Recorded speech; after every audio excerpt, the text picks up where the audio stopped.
I'm very excited to be having this conversation, in part because as a scholar of ancient Greek and Roman philosophy primarily, I operate in an intellectual world where the split between religion and science and indeed philosophy has not yet happened.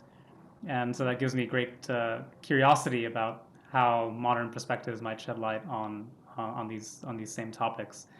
Our official theme for the night is intellectual humility. Sorry, I should say for the day, for the night for some of us. And just to get us going, I'd like to ask each of you to say something about what you think intellectual humility is. Is it an attitude, a virtue, and how does it apply in your own domains of work?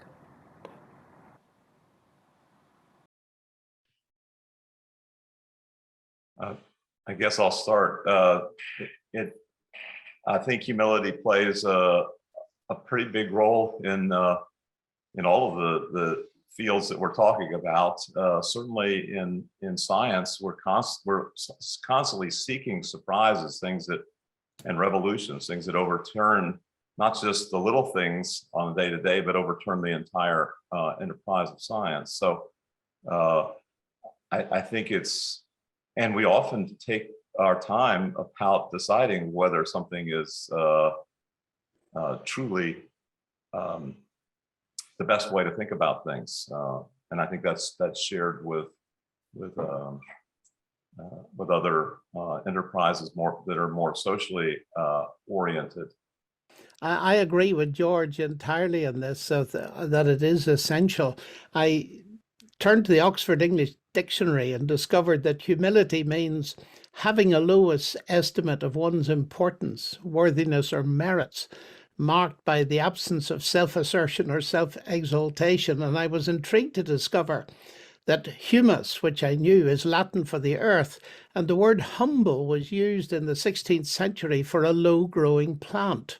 So the idea is of something down on the earth, small, low, lowly, insignificant, and unpretentious.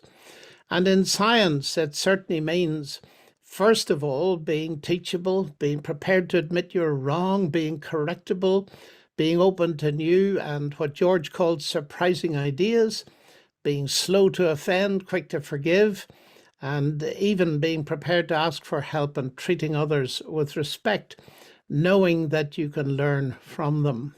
And I would add to that humility means being pleased for your colleagues when they get more recognition than you do. And Richard Feynman, the great Nobel Prize-winning physicist, said that it means being self-critical in science. Bend over backwards to criticize yourself, he said, since the easiest person to deceive is yourself. But I really like what C.S. Lewis says. Humility is not thinking less of yourself. It's thinking of yourself less. And this kind of virtue, and I believe it is a virtue, is very important, I think, in making progress in science, because when we get proud, we become intransigent, we become over-dogmatic, and we're not open to learning, and we won't make the progress we do. Something interesting about both of your responses, to my mind, is that it started to sound like this was a quality that is, let's say, essential to the scientific enterprise. But there are different ways of understanding that. One is that it's a virtue of imperfection. It's a result of our fragile human intellects that we require it. And maybe responding a little bit to what you're saying, John, it's also required by the enormity of the human ego and the way that gets in the way of truth-seeking and the scientific enterprise. But would someone who had very disciplined appetites and desires and a very disciplined mind need humility, or is humility just making up for an imperfection in us? That's on the social side. On the side of the scientific enterprise, is it just that we're very, very far from the truth, and so we need humility as we grope around in the dark? Or in some cases, are there scientific enterprises that need it less? Yeah, I guess I'll start again. Science and engineering, its partner, can progress in waves where you can accept a dogma for varying degrees of time and make a lot of progress. And you can have dogmatists, and one of the nice things that I think about science and other fields is that there are many different ways to succeed or to make progress, however that's measured. And so you can tolerate and sometimes even embrace people that are arrogant or self committed to their own agenda. But eventually, if their dogma is incorrect, it will be replaced. But you can accumulate a lot of data within a particular dogmatic worldview that can be then reinterpreted later by a group of people with a broader or different view. Yeah, I would say that humility is not so much making up for a lack, it's recognizing a lack in the sense that I don't know everything. And I feel a bit like, was it Newton who said, I play around with pebbles in the sand when the great ocean of undiscovered truth is lying before me. And it's that openness to the vastness of potential knowledge that I think is a huge factor in driving the scientific endeavor. There's something in the way in which we're made, and I believe it's because we're made in God's image, that we're interested in finding out. We're curious and we want to know, but we realize rapidly that our capacity for knowledge is limited, and therefore we need to fine-tune that. And so humility becomes an indispensable way of making real progress. George, in what you said, there was an interesting combination of optimism and pessimism. It seemed like, the dogmatist can advance their own view stridently, but eventually will figure out the truth of matters regardless of their own personal attitudes. And I wonder about that. You could have a much more sociological approach to science and think that, in fact, we're very shaped by the personalities of people. The theories get accepted when they're put forward in a certain way rather than just because of their merits. What do you think about that? Well, I think almost everything is temporary, including that, or at least. But that's an act of faith. It's one of many things that scientists take on faith. Is that what they're doing is of net benefit to humans or to biology or to something larger? That's faith, and that the dogmatism has some value, but is later self-correcting. And sometimes scientists are in a big rush, and sometimes they take time. But again, I think the optimistic part of it is that we believe without fundamental proof that we're heading in the right direction and we're self-correcting. This is where I resonate very deeply with you, George. The involvement of faith in science, it's absolutely essential, and we're going to come to that, I believe, as we go on. But the sociological critique of science has interested me, and I do not think that it means that everything is relative and we can know nothing and we must be uncertain about everything. But I think it has done very good service in reminding us that science is a human endeavor, that we all bring the worldview to the table. We all are biased. And when people say to me, "Are you biased?" I say, "Sure, but I hope they're informed biases." In other words, we need to realize that it is a human endeavor. And that's why sociologists and philosophers of science find it very difficult to define exactly what science is. So I accept the critique, but I suppose I would position myself as what might be called a critical realist. In other words, you do science. Why? Because you believe something. You believe that there's truth out there to be accessed. Otherwise, if you didn't believe that, you wouldn't do it. And we feel, I suppose, that we're getting a closer and closer handle on it, even though we don't get there. I mean, Newton got a long way. We can land people on the moon using Newton's equations, but Einstein took it further. And so on. So Newton didn't get everything. And I suppose that for me is a kind of paradigm, realizing that there's more to be uncovered. But the first may well be an approximation to the second. We don't reject everything that Newton said because we've got Einstein. So we approach the truth, but we don't want to dogmatically claim we've ever reached it. We might be overturned by the next discovery. So that to me also seems like quite an optimistic view, but taking into account this kind of sociological critique, I'm also wondering what you make of intellectual humility on the individual level. I think we've been talking about mostly the advance of scientific research programs and theories and the like, but you might think that in the everyday workings of intellectual life broadly, not just scientific life, each individual can only know so much. And one of the facts of the modern world, both generally and especially in university research context, is that everyone is so specialized that our reliance on each other is increasing. In Newton's time, he could master whole bodies of work in multiple disciplines, and he wrote on all kinds of topics. But imagining someone like that today is much harder. Even imagining a Feynman today is much harder. It is, yes. Well, I associate intellectual humility with intellectual generosity. And I first came across this in Cambridge. I had a very famous research supervisor for a while. And he was so generous in the sense that he would ask you a question, you'd try hard to solve it, and you'd come back.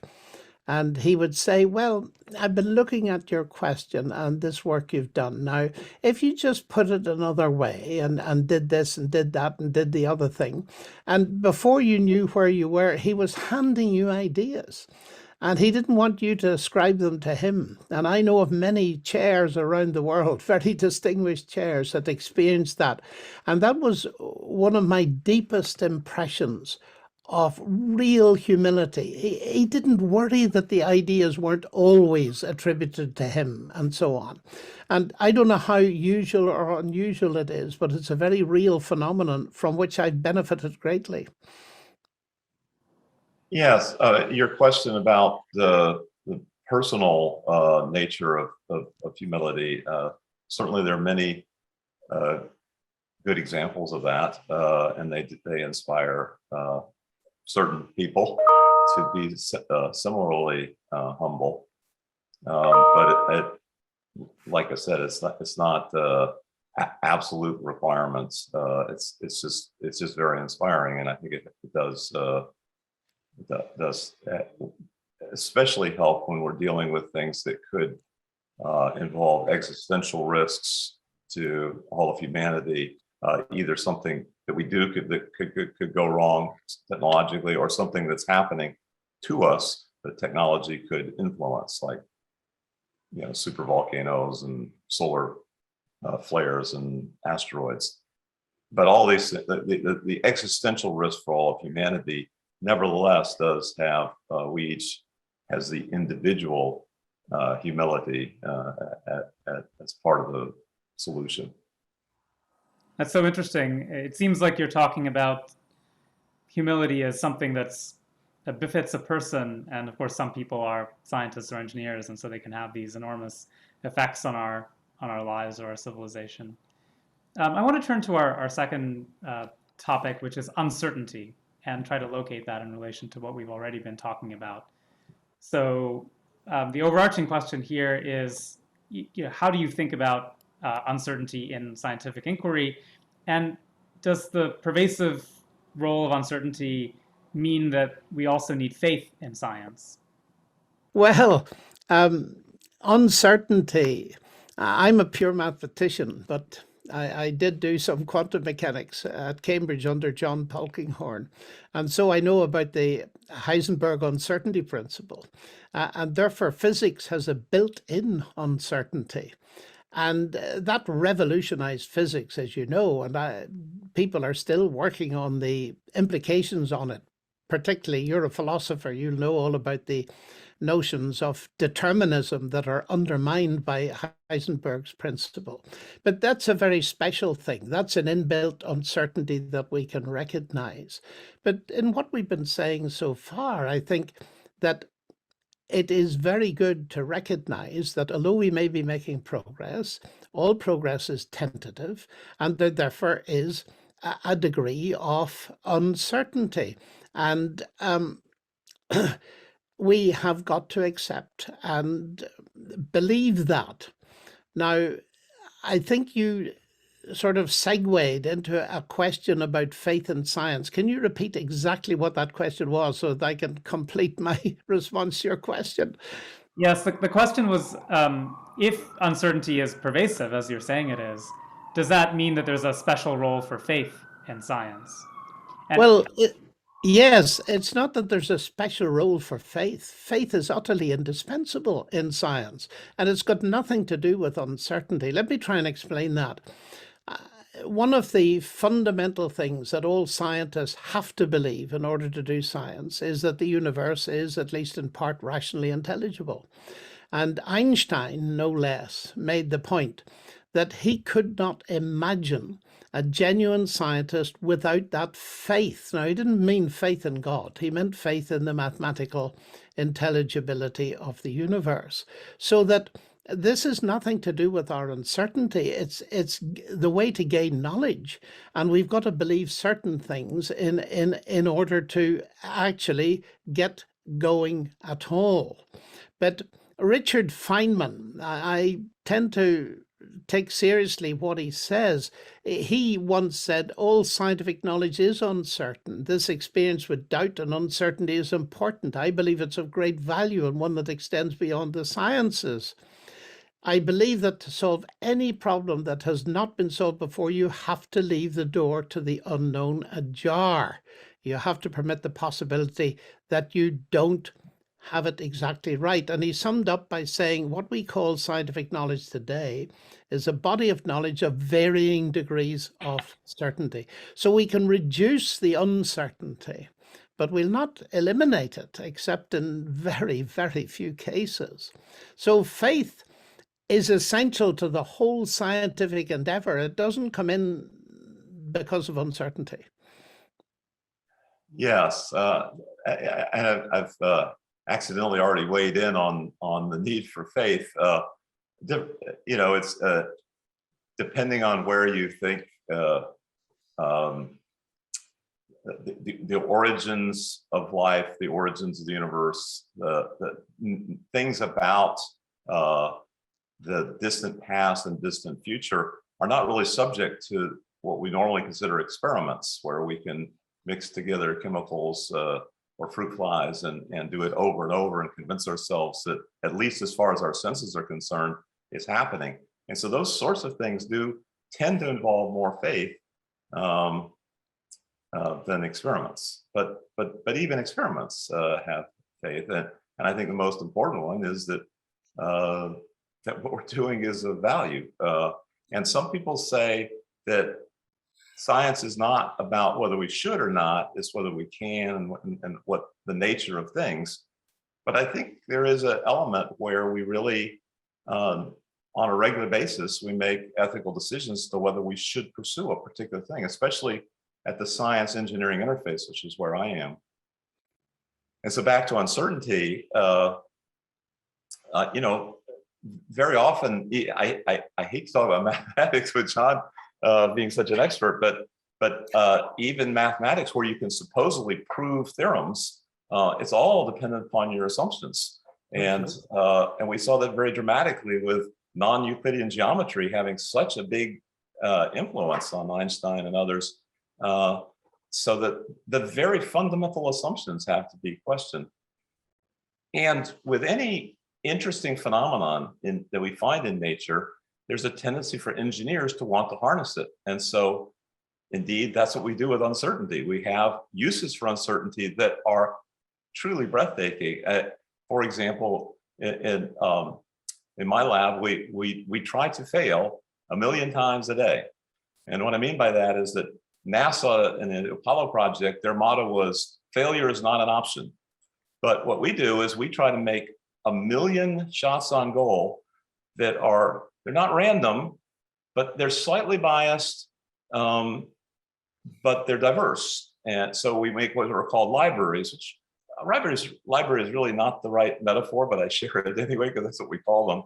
They're collections of semi-random molecules, DNA, RNA, protein, whatever, and you test them for function. And you're looking for that needle in a haystack. You're sort of engineering serendipity where you can get something to be of value to medicine or agriculture or curiosity.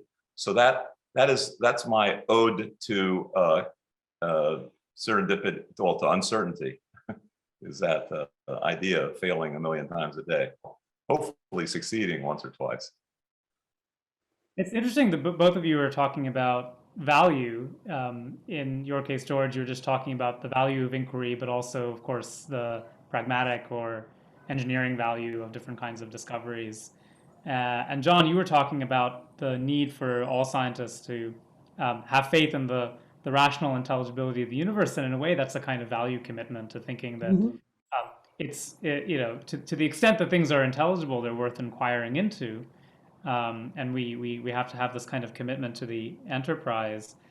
I wonder what you make of the idea, just to take us in a slightly different direction, the idea that there are certain aspects of scientific enterprises that are more fixed, where there's less uncertainty.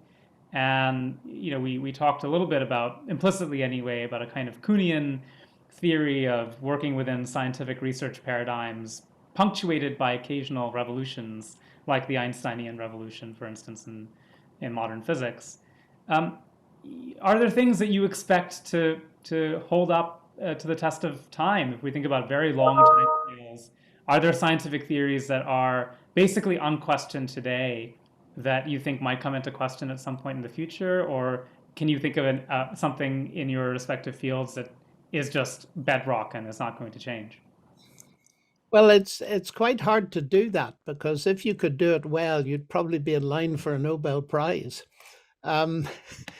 I think that George was dead right, by the way, when he mentioned in mathematics that the rigor there depends on axioms and agreed logic and so on and so forth. You can't get out of that.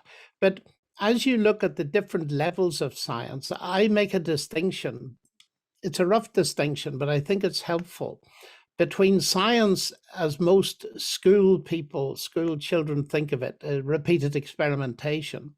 And then there's what we might call historical science, that is dealing with things in the distant past or the future, which we cannot repeat in the laboratory, like the origin of the universe or the origin of life, where we have to use abduction or inference to the best explanation. Now, that doesn't carry the same authority, obviously, but it's still a very important part of science, provided we recognize that there is a difference in the authority of the results that come out of that. And of course, you see great shiftings of paradigms. I think one of the most impressive is the tectonic plates. Wegener's discovery of the tectonic plates, and virtually overnight, everybody changed their minds. That kind of thing are relatively rare. But if I could predict the next one, then I might be applied for a Nobel Prize. But one of the big, very difficult questions is what is the nature of consciousness, for example, from a scientific perspective? That is a huge barrier. And the artificial intelligence people are working on that to full scale. Yeah, I'll take a slightly different tack on that. How essential faith might be. I think to some extent, religions got ahead of science on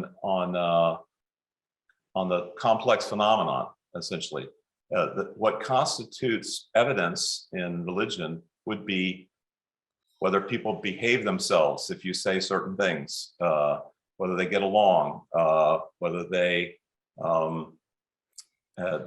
pass on key things to subsequent generations. Science is just now getting to the point where they can start appreciating those questions, because we started with the very simple, with the axiomatic mathematics, or F equals ma, very E equals mc squared is even.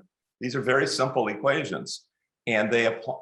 But recently, science has increasingly embraced very complex systems. The more complex, the more interesting, and not just vague generalizations about complex systems, but actually embracing the complexity and even doing synthesis or fabricating very complex objects and systems and studying those. So I agree that I cannot predict in detail what would be something truly shocking, but I think that I think it's something even beyond consciousness, which is how we know. To some extent, you can make a robot that appears to be conscious, but doesn't necessarily contribute to the cutting edge of the way that, let's say, 1905 for Einstein was a pretty good year. We're not at the point where robots contribute that kind of thing to our knowledge. Maybe we will be someday. But anyway, the sort of shocking things is as we go into complex systems, will we ever be able to redo evolution? I mean, really, from going from atoms to cells, from cells to animals, from animals to the kind of culture that humans have created. If we could do any of that, that would be a phenomenal breakthrough. But we would be getting into the territory that religion has pioneered. And we're already getting to a little bit where we look at, for example, MRI on people in religious that say they're in a religious state. That turned out to be real, okay? Or religious leaders saying that a particular herb puts one in a different state of mind. That turned out to be real as well, and mind-boggling. These sorts of things we learn, and similarly, religion converges on science every now and then. Maybe it took 900 years to accept Galileo, but accept we did, all things are subject to faith and evidence. Sainthood, canonization, that requires a certain kind of evidence, curing, miraculous cures. And what defines miraculous? Anyway, the point is, faith and evidence go hand in hand, and there are some truly complex things that we're getting to now in science that we owe a huge debt to the pioneers in religion. Well, I'd like to make a comment on that, because I think this is hugely important. The connection between the rise of modern science and the Judeo-Christian tradition is clear to most natural historians. And C.S. Lewis, his phrase always resonates with me: men became scientific because they expected law in nature, and they expected law in nature because they believed in the lawgiver. So there's a huge debt there. But I'd like to pursue George's notion of evidence and faith belonging together, because from my perspective as a Christian, that is extremely central to me, because Christianity doesn't simply discuss the evidence in human experience and in the complexity of personal relationships. It deals with certain historical claims, like the life, the death, the resurrection, and the miracles of Christ. And I believe these things can be approached not by the natural sciences, but by an equally respectable intellectual, rational discipline, that is ancient history. So that I wouldn't be on this program tonight if I didn't believe that there was evidence, rational evidence from ancient history that confirms my confidence in the authenticity of the Gospels. But what is very interesting to me is that Christianity explicitly states that the faith that is required is evidence-based. There's a famous statement where John, the author of the fourth biography of Christ, explains why he's writing his book. And he says, Jesus did many other signs which are not written in this book, that is his book. But these I have written that you might believe that Jesus is the Messiah, the Son of God, and that believing you might have life in his name. In other words, John says, I've collected these signs, semeion in Greek, pointers to the identity of Christ, and they form the evidence upon which faith about who he is, about his identity can be based. And then beyond that, a complex personal psychological experience can be based, and that is having life in his name. So faith and evidence have always gone for me since my boyhood, together in science and together in Christianity. They're inseparable. So I would support George very much in this. Yeah, I'll just riff on that just for a second as well, Please. taking it a different way, which is that the historical evidence is subject to change. That is to say, every so often we discover a new historical method or a new find, a new archaeological dig, or a way of using DNA to look into the teeth of a rodent to figure out whether it had Black Plague or not back in the Roman era, and this can inform us about history. That it could even be that there were mechanisms that essentially movies were being taken back then, and we just haven't discovered how to find them yet. Could be aliens were running cameras, or rocks were, or the point is the humility of science in this case corresponds to the possibility that the discipline of history and scientific contributions to it is subject to change in a wonderful way. That's absolutely right. And it makes a fascinating point that we can use the contemporary experimental natural sciences to help us investigate history. And that fascinates me. And it brings the whole set of intellectual disciplines together in a very satisfying kind of way. It strikes me that there are two different kinds of relationships that we've been talking about between different kinds of disciplinary perspectives. One is a kind of evidential holism, the fact that our intellectual inquiries in one domain can bear on our intellectual inquiries in another domain in unexpected ways. Any fact can bear on any other fact in principle. It can change our sense of the world, and that might affect how we interpret data that we thought we already had, as it were. So there's a kind of laterality to all the disciplines, and that's why we all get together in universities and study side by side, because of this conviction and the kind of the holism of the world that we're all trying to study in our different methods. But it strikes me that George earlier was talking about a different relationship, a relationship of reduction from one level to another, on which we should anticipate that there are continuities between the physical level and the chemical level and the biochemical level, the biochemical and the biological, the organismic population level, and so on.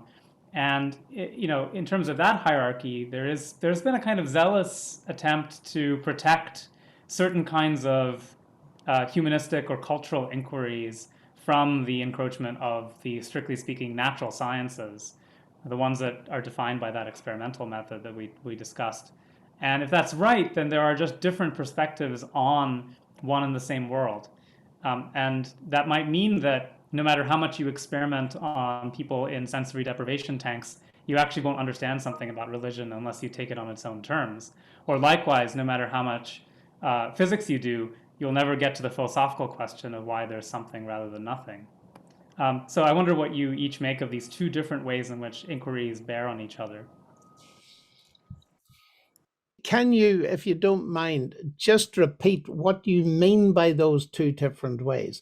Are you talking about reductionism in the sense of ontological reductionism, which I have huge questions about as a scientist, not merely as a Christian, and that therefore, and the limitations that science cannot answer, even though Hawking tried to, why there is something rather than nothing?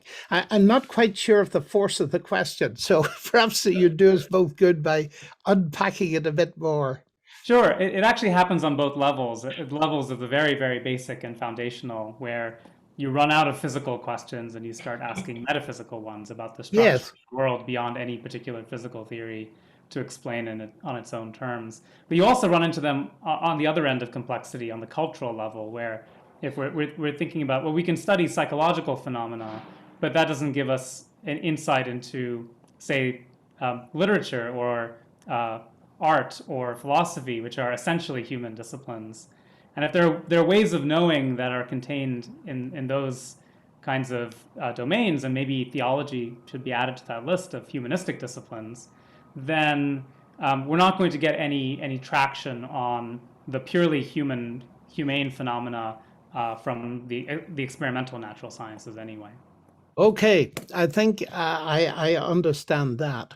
And my first comment would be that one of the big dangers in the contemporary academy is scientism, the idea that the natural sciences are the only way to truth. And that is palpably false. It's self-contradictory. And that therefore our investigations must go wider.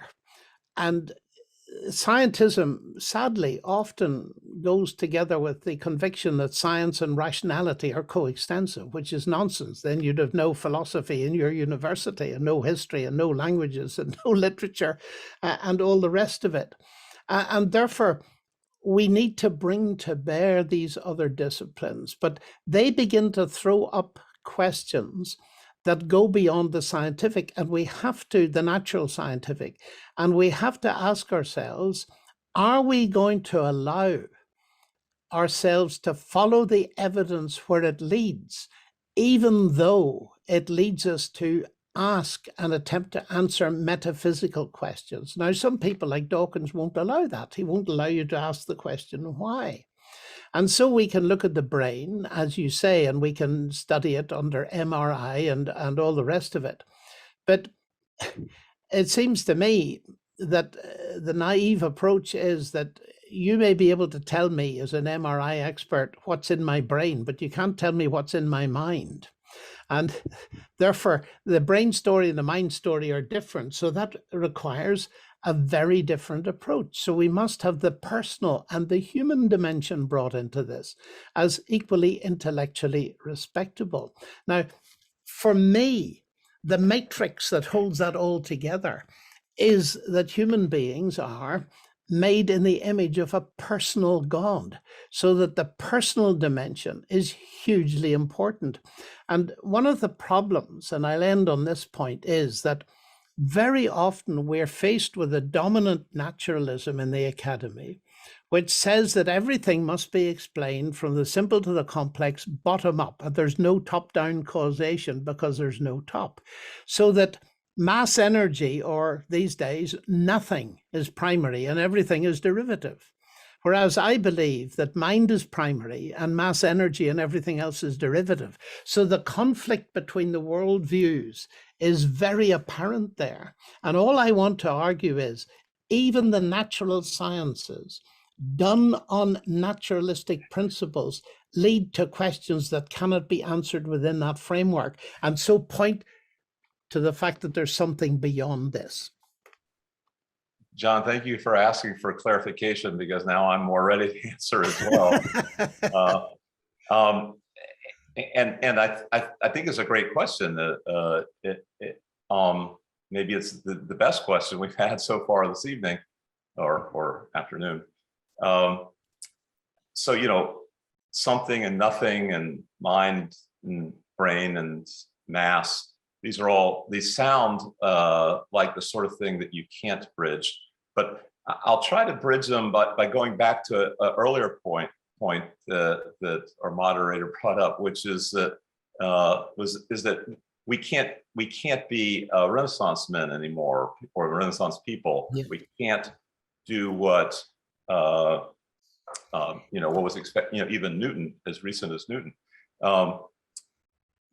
I'm not sure that's true. I think actually it's easier, I find it personally easier to understand things once they're understood than to understand them when they're in a great state of flux, where you're really talking about phenomenology that just doesn't make any sense. You have collections of facts that are kind of jumbled into a box, and you root around through them every few weeks, and it's very confusing. But once you know what's going on, that helps. with humility that you don't really know what's going on. But the other thing that helps is that we are now we're augmented much more than we were. We were always augmented by the academy. We would get to talk to each other, and therefore we could be more interdisciplinary than any individual. But we now are also augmented by computers that help us keep track of our personal version of things, as well as our interpersonal. And so we've become kind of a superorganism, and the superorganism can be multidisciplinary. And then that gets us back to this final very interesting question, which is, let's throw off the shackles of science as an isolationist exercise, and now bring everything, all the things to bear. And I would say that science is less and less about reductionism. It's more and more about constructionism. Yes. And it gets into engineering. We want to make interesting, complex things. Yes. So what if one day we made something out of nothing? I mean, you could kind of see that happening with the Casimir effect, where you have the vacuum, the best vacuum you can get, and things form in that vacuum. Maybe we could get better at that. Maybe we could make a big bang. That doesn't necessarily threaten our view of a personal God. It simply says we're getting closer to understanding just our tiny little sphere has got a little bit bigger in making something out of nothing, or maybe making something that we would all agree is a mind. The fact we made it doesn't mean that it's not a mind, doesn't mean that it's just a brain, because if it, whatever it is, be it biological or non-biological, if it converses with us, if it claims it has a mind, if it refuses to die before its time, then we might break out of this reductionism where we take things apart and stare at them into building things up. Not building up a Tower of Babel, but just building things up so we can appreciate the interdisciplinary wonder. Thanks for that. I think we're going to begin our transition to the audience Q&A. And so to begin with the first one, unlike science, which by necessity must make allowances in the scope of their claims given the limits to human knowledge, faith apparently seems to make claims to absolute truths, which are at least not materially probable. How can those who hold to faith make such claims with certainty, but also simultaneously lay claim to intellectual humility? Professor Lennox, would you like to begin? Well, I'd love to. Faith makes claims. My first question would be, faith in what? Because what we've been saying all evening is that faith is an everyday thing that intrudes or is involved in everything. Faith in science makes claims. And I think what the questioner means by faith is a subsidiary meaning. It's not talking about subjective belief or trust in something. It's faith, i.e. religion, makes claims. And I think it's very important to make that distinction, because every time I hear the word faith, I want to ask, faith in what? What exactly are you talking about? And it does make very big claims. And I mentioned a couple of them earlier. My Christianity rests on certain things that I believe to be historical facts. The claim that Jesus existed, the claim that he lived and died and rose again, and then faith in trusting him. Now, again, I would want to say that that kind of faith in those things is only as valid as the evidence that stands behind it. And one of the things I've noticed over time is that confidence in many of the actual factualities has grown. I remember reading Bertrand Russell when I went to Cambridge, and he doubted whether Jesus ever existed. I don't know of an ancient historian in the world, really, a reputable one, whether they're atheists or not, who would doubt that. In fact, the number of things that ancient historians, whether agnostic, skeptic, atheist, or Christian, agree on is rising almost every day. Why? Because they've got evidence of these things. So yes, we've got to make a decision on the basis of evidence, but it's not simply evidence about the ancient past. Let me finally make the point, and it may not answer your questioner's question, but it brings in the personal dimension. You see, Christ made certain claims, and one of them was that if we trusted him and we faced in ourselves the mess we've made of our lives, and sadly sometimes the lives of others, he was prepared to give us forgiveness and peace. Now, those are very real, but they're, in a sense, psychological and existential qualities. He said he would be prepared to give us new life and a new power to live and a new meaning. Now, I have personally experienced that, but perhaps much more importantly, I've watched that kind of response in people, many, many people over quite a long life, transform their lives. So the evidence is personal as a result of the commitment. Now you can ask, how certain is that kind of thing? Because you can give all kinds of psychological explanations, but when you see it happen again and again and again, the evidence mounts up. Let me try and explain to you where the difficulty lies. I've been married to the same girl for 53 years. I saw her my first day at university in 1962.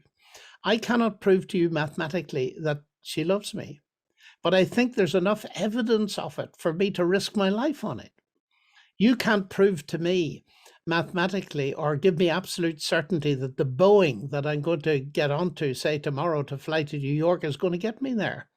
But I'll have to risk my life on it. So that in life's experiences, although we can't have absoluteness and absolute certainty, we are constantly committing ourselves and indeed our lives to situations where there's no absolute certainty, but we take the risk because the evidence is strong enough, like having heart surgery or something like this. So that's how I begin to approach that question. Yeah, I'll be brief. I think that even absolute truth is subject to change. For example, Christianity didn't even exist before the birth of Christ. So that was change, and wonderful change at that. And there are many other religions since then that compete for their claim to absolute truth. But this humility comes in again is, we have to say that even our faith that there are no absolutes is itself a bit of faith.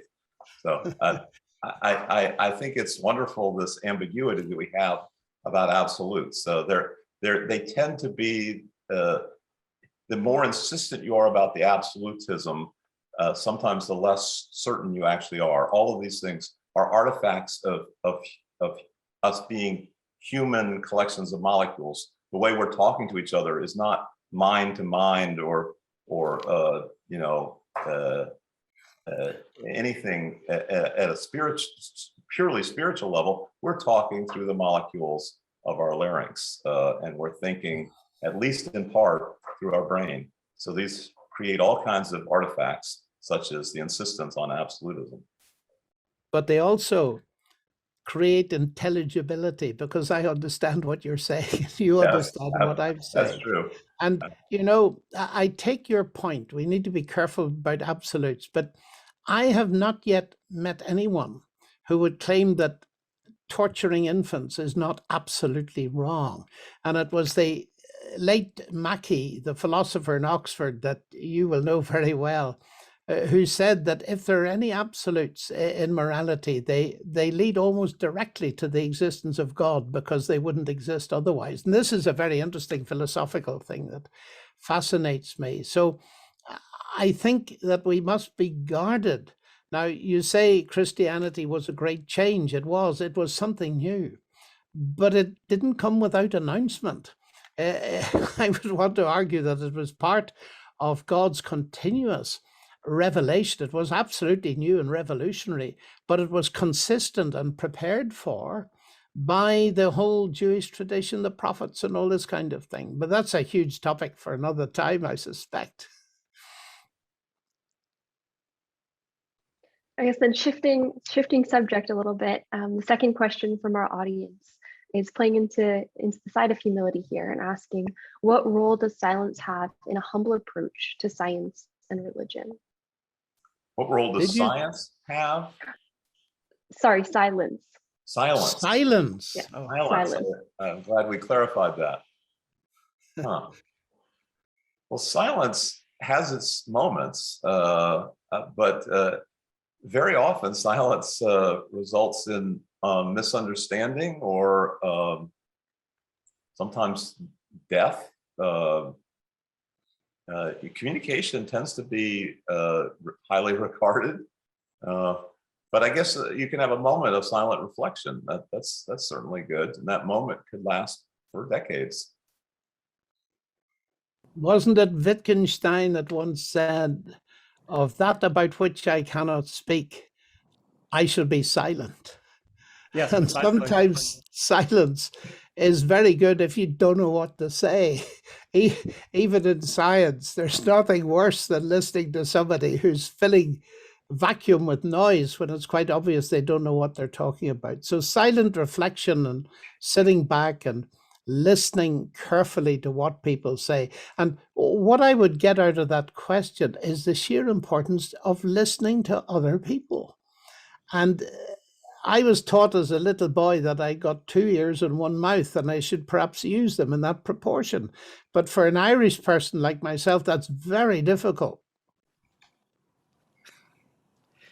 I would just add that, I think something that gets overlooked sometimes is that if you're asking a scientific or actually any intellectual question about a claim, and you're trying to decide whether you should assent to it or reject it, there's always a third option of withholding assent and rejection. Yeah, of course. And that's actually part of the rational structure of every intellectual inquiry, is that withholding assent is one of the rational responses to a set of evidence.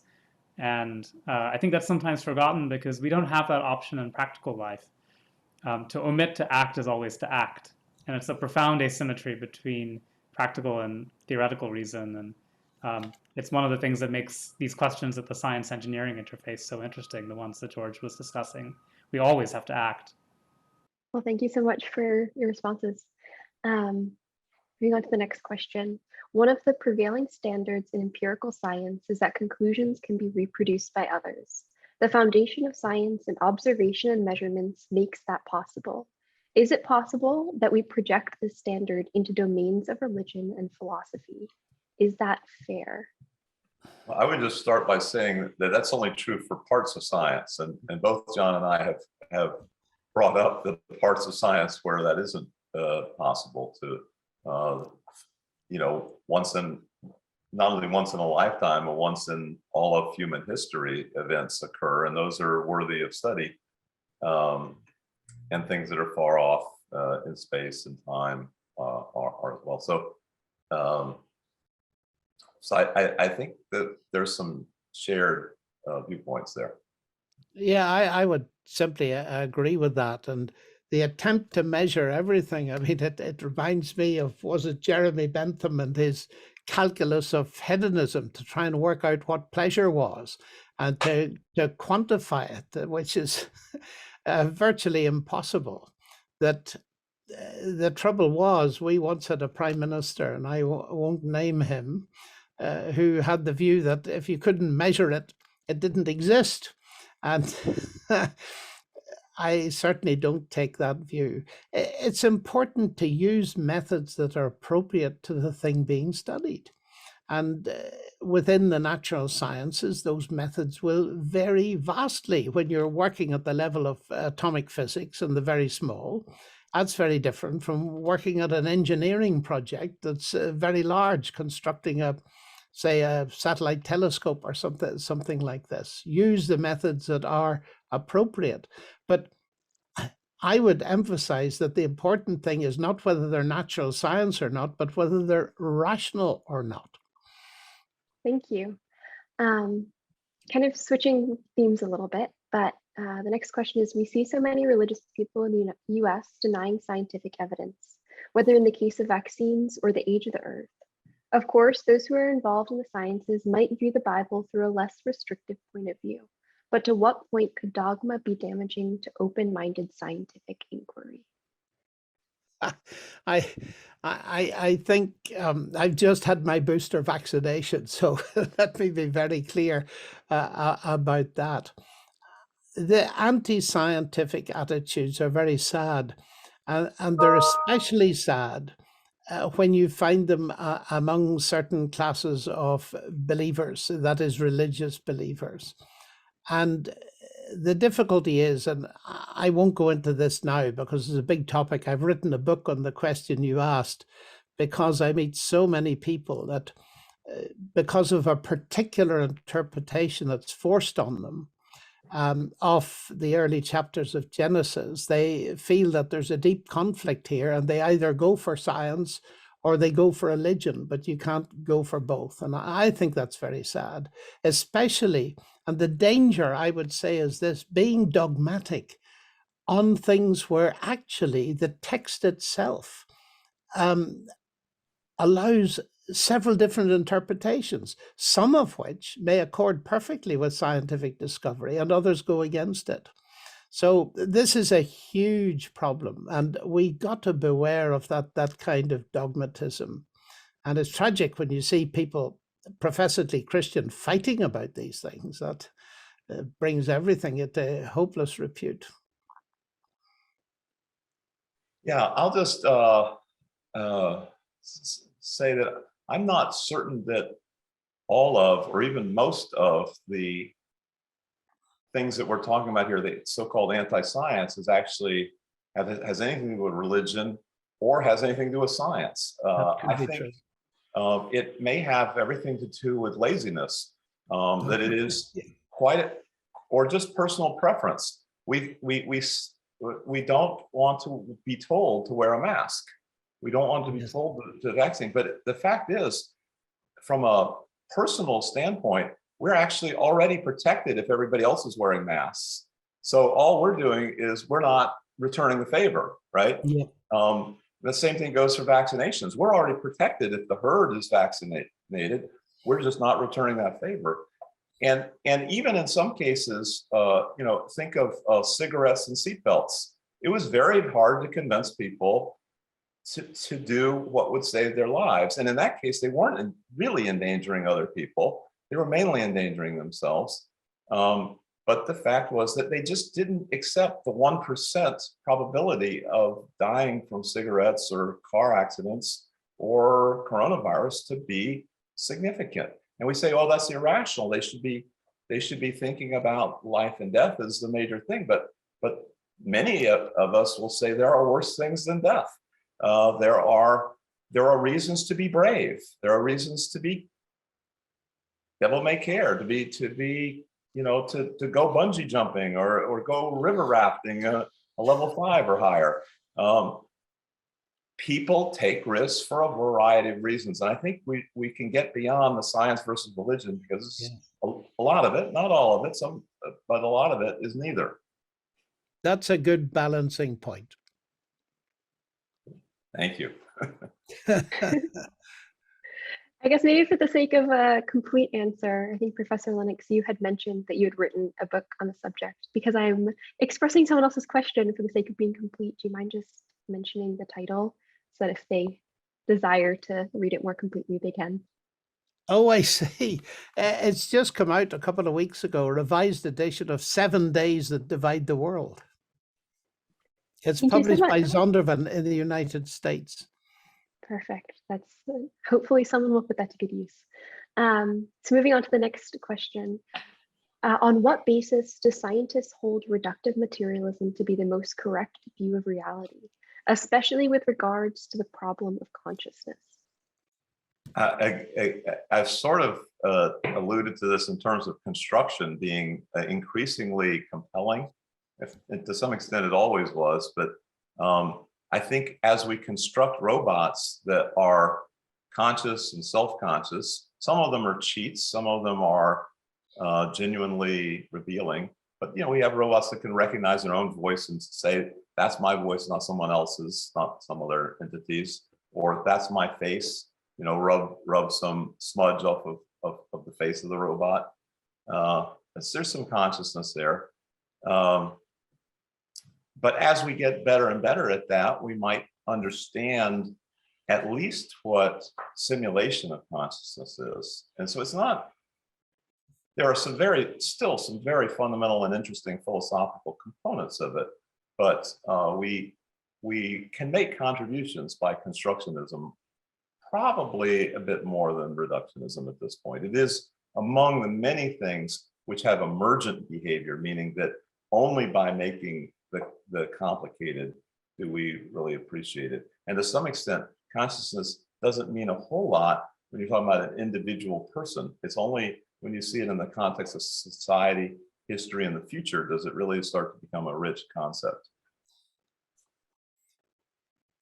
Reductive materialism, I've never found a convincing argument for it, because the arguments I have found actually destroy it.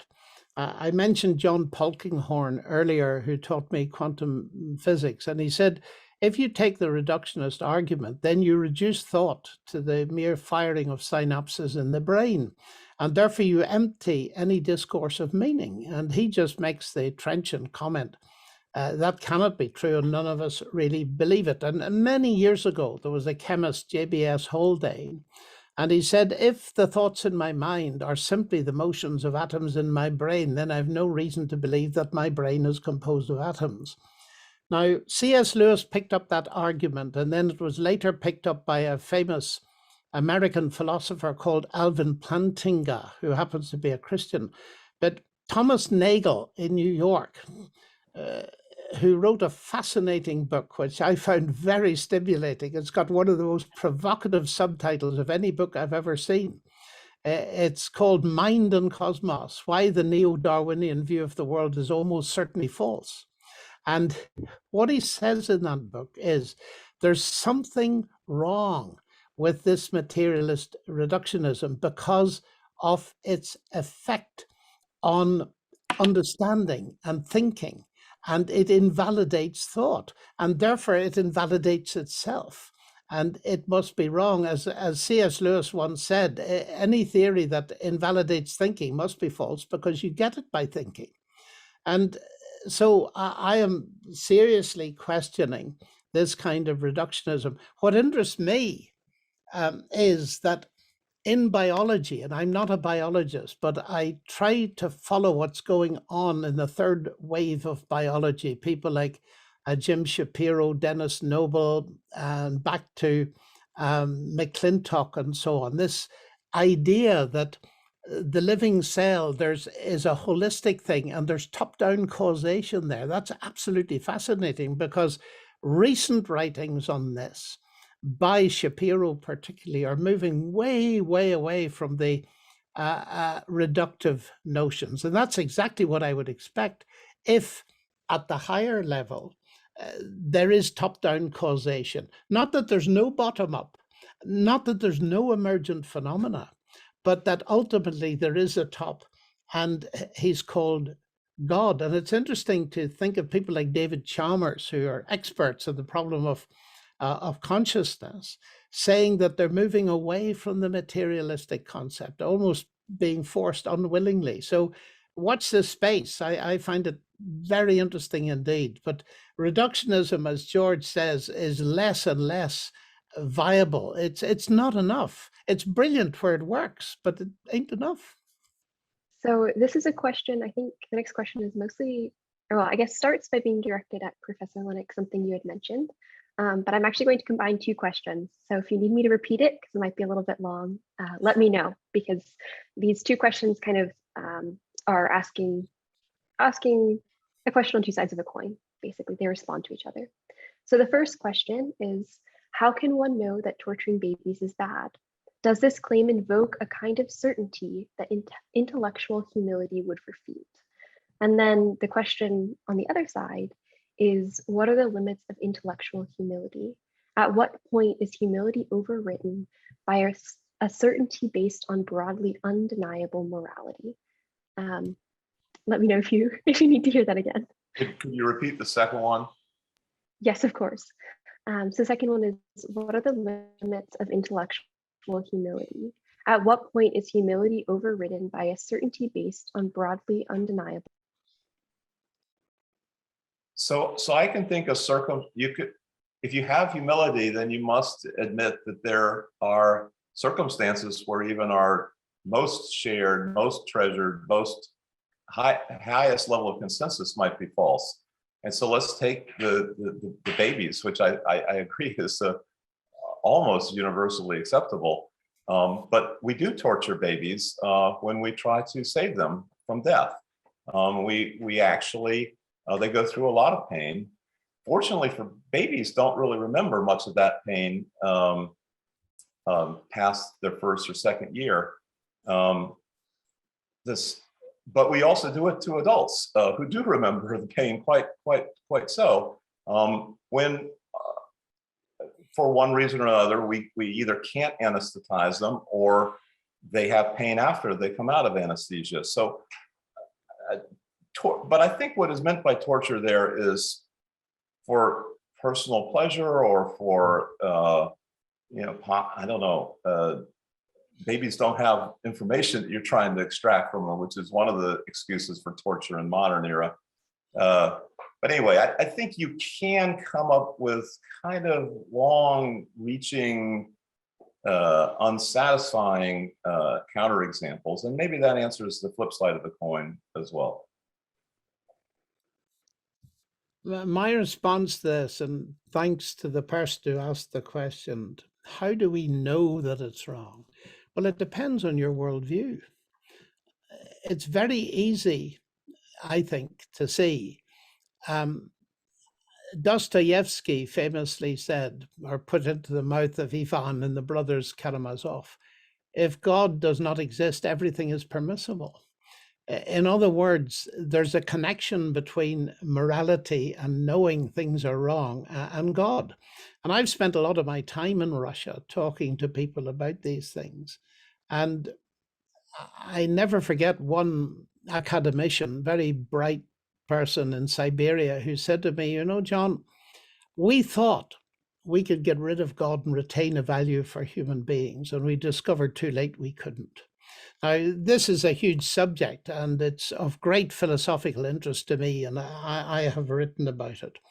But how do we know it's wrong? Well, from where I sit, within the Christian worldview, I believe that every one of us is a moral being made in the image of God. So we have some kind of cognitive ability, a hardwired sense of morality. And that's supported by the fact, if you look around all the world, in all philosophies and religions, you will find differences, of course, in moral systems, but you'll find a commonality, a very strong commonality.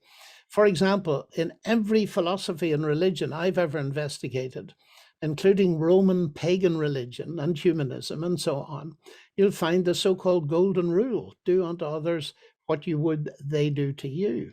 And that is evidence to me, it's not final proof, of course, that there is a common morality. Otherwise, society would fall apart. This is what we reckon on when we go to court with each other and all the rest of us. If you want to know whether people believe in absolutes, just accuse them of stealing something from you and watch how they react. They believe in standards that are outside both themselves and you. Now, that's something that's well worth pursuing. But your second question was, are there limits to humility? Well, the difficulty is humility can mean to some people a kind of swarmy attitude that will regard nothing as certain. So if someone comes along and say, by the way, I saw your wife with X last week, and I think that's a serious business. And is it humility to say, oh, that's perfectly possible, when there's very strong evidence that your wife has been perfectly faithful? I think that there are limits in the sense that there are certain things that we can know, and we can know them with pretty much certainty so that we can rely on them. But we can never be absolutely certain. I think what your question really affects is how we really define humility. Humility is not a weakness that sort of says, well, everything might be true, and I'm certain of nothing, and I wouldn't have a notion whether the train I get on every morning takes me to my job, but it happens to do that. That's not real humility. Humility is looking up to other people, not looking down at them, and it's the opposite of pride. And I think that's the really important thing about it. I loved I mentioned C.S. Lewis before, and I'm going to quote this for you because I think it's a lovely expression of what this means. He said, "Do not imagine that if you meet a really humble man, he will be what most people call humble. He will not be a sort of greasy, swarmy person who's always telling you that, of course, he's nobody. Probably all you will think about him is that he seems a cheerful, intelligent chap who took a real interest in what you said to him.